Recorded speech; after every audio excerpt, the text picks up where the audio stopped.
साथियों, स्वनिधि योजना के बारे में आप सबको बता ही गया है। जिन साथियों से अभी मैंने बात की उन्हें इसकी काफी जानकारी है, लेकिन ये बहुत आवश्यक है कि हर जरूरतमंद को, हर रेहड़ी पटरी वाले को इस योजना के बारे में सब कुछ अच्छी बातें अच्छी तरह पता होनी चाहिए। तभी तो हमारा गरीब भाई बहन उसका फायदा उठा पाएगा। साथियों, एक ऐसी योजना है जिसमें आपको ब्याज से पूरी तरह से मुक्ति भी मिल सकती है।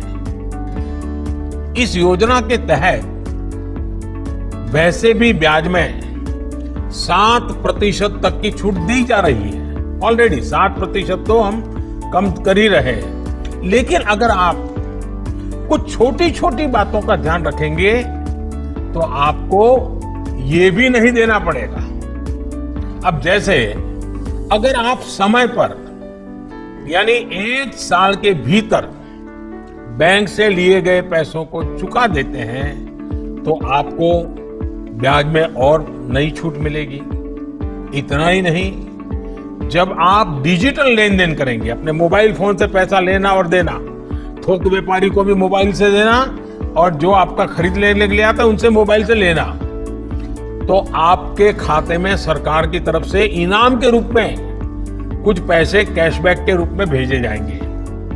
यानी सरकार आपके खाते में कुछ पैसे अलग से डालेगी।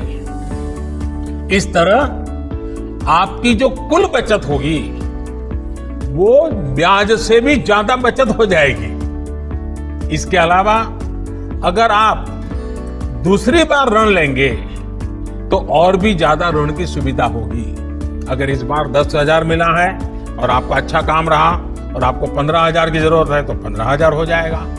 फिर अच्छा काम किया तो 20,000 हो सकता है, 25,000 हो सकता है, 30,000 हो सकता है। जी हाँ दोस्तों, आपने बिल्कुल सही सुना है। आप सिर्फ आधार कार्ड बेस पर ये 10 लाख रुपए तक का लोन ले सकते हैं। सरकार चाहती है कि हर किसान के पास, हर मजदूर के पास अपने स्वयं का रोजगार होगा तो वो अपने कोई भी काम में किसी भी प्रकार की बाधा उत्पन्न नहीं होगी। आप सिर्फ आधार कार्ड बेस पर 10 लाख रुपए तक का लोन ले सकते हैं। इस लोन के माध्यम से आप अपने स्वयं का ट्रैक्टर भी खरीद सकते हैं, कोई अन्य कृषि उपकरण है वो भी खरीद सकते हैं। सरकार आपको 35% सब्सिडी पर ये लोन दे रही है। ये लोन आपको सिर्फ आधार कार्ड बेस पर दिया जा रहा है। इस लोन में आपको सबसे अच्छी खास बात ये है कि आपको बिना गारंटी पर 10 लाख रुपए का लोन मिल रहा है। सरकार ने इस स्कीम को 2 फरवरी 2025 के दिन शुरू किया था और नए सिरे से नए नियम के अनुसार ये लागू कर दिया है कि अब कोई भी देश का जितने भी किसान भाई है, जो भी गरीब परिवार से है, जिनके पास स्वयं का रोजगार नहीं है या अपना कोई भी खेती का काम करते हैं तो उनके पास कृषि उपकरण नहीं है तो वह अपने पैसों से कृषि उपकरण नहीं खरीद सकते, तो उनके लिए सरकार ने पीएम स्वनिधि योजना को शुरू किया है। इस पीएम स्वनिधि लोन स्कीम के अंतर्गत सभी लाभार्थी अपना लोन ले सकते हैं और लोन लेकर अपने नए बिजनेस की शुरुआत कर सकते हैं या खेतों में कृषि यंत्र भी खरीद सकते हैं, जिसमें ट्रैक्टर, हैरा, कल्टीवेटर, जो भी कृषि उपकरण होते हैं खेती में काम आने वाले, वो सभी कृषि यंत्र खरीद सकते हैं। और सरकार आपको सिर्फ आधार कार्ड बेस पर ये लोन दे रही है। कोई भी किसान लाभ लेना चाहता है तो वीडियो की डिस्क्रिप्शन में लिंक दिया है जिस पर आपको क्लिक करना होगा। जैसे ही क्लिक करेंगे तो आपकी स्क्रीन पर यही पेज ओपन होगा जिसका नाम है पीएम स्वनिधि योजना। और इस पीएम स्वनिधि योजना पर आप जैसे ही पहुंचेंगे तो आपको नीचे थोड़ा स्क्रॉल करना है और स्क्रॉल करने के बाद यहाँ बताया गया है कि आवेदन कैसे करें। तो आवेदन की प्रोसेस को आपको 3 स्टेप में पूरा करना होगा, जिसमें पहले आपको अपनी पात्रता जांच करनी होगी, जिसमें पात्रता वाले जांच वाले सेक्शन पर आपको क्लिक करना होगा। और जैसे ही क्लिक करेंगे तो इसमें पात्रता दी गई है कि आपका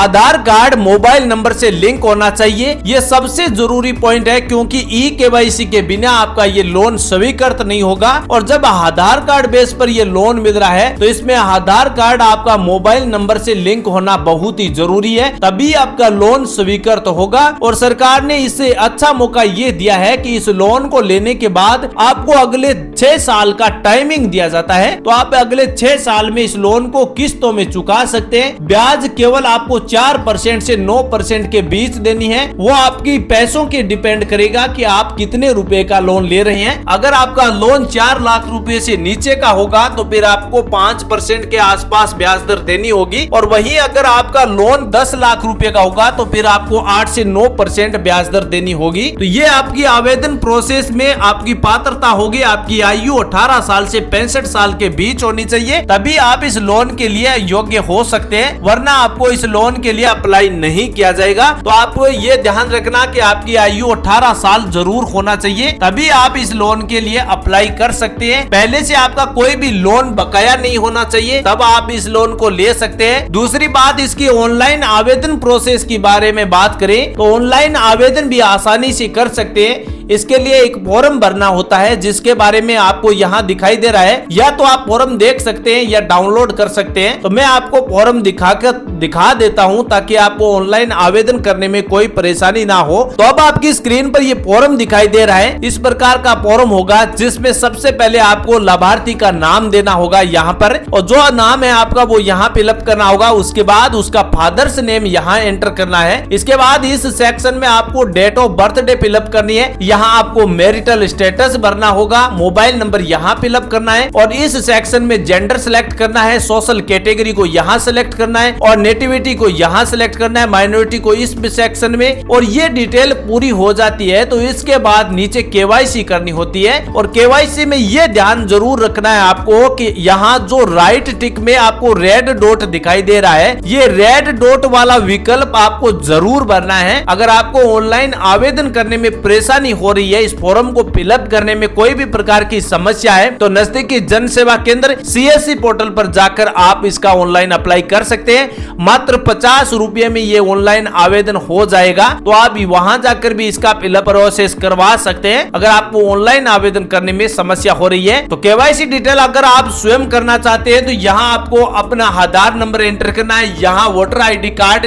नंबर एंटर करना है, और नीचे आपको फैमिली की डिटेल भरनी है, जिसमें जो भी आप परिवार के सदस्य हैं उनकी डिटेल यहाँ फिलअप करनी होगी। नीचे वाले सेक्शन में आपको पर्सनल एड्रेस फिलअप करना होगा, जो परमानेंट एड्रेस है, जिसमें आपका स्टेट, विलेज, डिस्ट्रिक्ट जो भी आपका है वो डिटेल यहाँ फिलअप करें। और नीचे वाले सेक्शन में आपको करंट डिटेल फिलअप करनी होगी। और ये डिटेल जब आप पूरी कर लेते हैं तो नीचे आपको यहाँ अपना लोकेशन फिलअप करना होगा कि आप वर्तमान में किस लोकेशन पर रह रही हैं, वो आपको डिटेल यहाँ फिलअप करनी होगी। और ये डिटेल जब आपकी पूरी हो जाती है तो नीचे वाले सेक्शन में आपको मंथली आय कितनी है वो आपको इस सेक्शन में फिलअप करनी होती है। तो ये डिटेल जब पूरी कर लेते हैं तो इसके बाद सेक्शन रहता है कि आपका बैंक अकाउंट कौन सा है, जिस बैंक अकाउंट में आप ये पैसे लेना चाहते हैं वो डिटेल यहाँ फिलअप करनी है, जिसमें बैंक का नाम यहाँ देना है और बैंक की ब्रांच का शाखा का नाम यहाँ इस सेक्शन में आपको अपना IFSC कोड देना है और यहाँ लास्ट में आपको अकाउंट नंबर देना है। दोस्तों ये डिटेल आप आसानी से फिलअप कर सकते हैं। UPI ID भी यहाँ पर देखकर आप इन पैसों को ले सकते हैं। तो ये डिटेल आप फिलअप कर लेते हैं तो इसके बाद नीचे वो आपको योजनाएं दिखाई दे रही है। इन योजनाओं में से आपको कौन सी योजना का फायदा मिल रहा है वो आप यहाँ बताइए। अगर आप इनमें से सभी योजनाओं का फायदा नहीं मिल रहा है तो फिर आप इनमें से जिस योजना या जिस लोन स्कीम का फायदा नहीं मिल रहा है उसको आप राइट टिक कर सकते हैं। और जैसे ही आप राइट टिक करेंगे तो वो आपकी डिटेल यहाँ फिलअप होती जाएगी। तो ये डिटेल यहाँ आप आसानी से फिलअप कर सकते हैं। उसके बाद नीचे आपको यहाँ सिग्नेचर करना है। जिस लाभार्थी को लोन लेना है वो लाभार्थी यहाँ अपना साइन कर सकता है और नीचे यहाँ डेट देना है, जिस स्थान का निवास है वो आप यहाँ फिलअप करें। और उसके बाद इस बैंक शाखा में जाइए जहाँ ये आपने बैंक फिलअप की है,